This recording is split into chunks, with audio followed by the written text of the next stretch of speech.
કરીએ? હા પ્લીઝ યાર, જો ને આ કેટલું કમ્ફર્ટેબલ લાગે છે.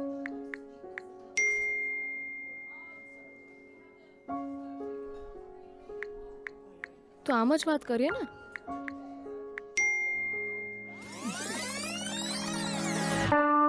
કાંદા, હું શું કહું છું ભાઈ? બોલ ને. મમ્મીને ખબર છે ભાભી વિશે?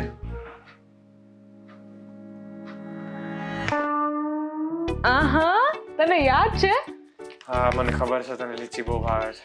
મને જામફળ ભાવે ને ભાઈ, લવથી જામફળ રાખજે. જો, મને તારા ગંદા સોક્સ અને ભીનો ટોવેલ ગમે ત્યાં નહીં જોઈએ.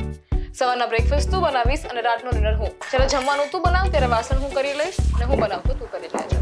તો છોડ ને એ બધું, પાસ્તા પર કોન્સન્ટ્રેટ કર. ફ્લેટ વિશાલના મામાનો છે. એટલે આખા રાજકોટમાં તને એક જ જગ્યાએ મળી રહેવાની, એ બી વિશાલના મામાનું ઘર. હું શું કહું છું, આપણે બપોરે મળવાના જ હતા. સવારે કેવું ખોટું હેરાન થવું, ઘરમાં દોડા દોડી થતી હોય. ઉપરથી નીચે આવતા કેટલી વાર લાગે, દોડા દોડી. પી લીધી પીતું બહુ ભાવે ને.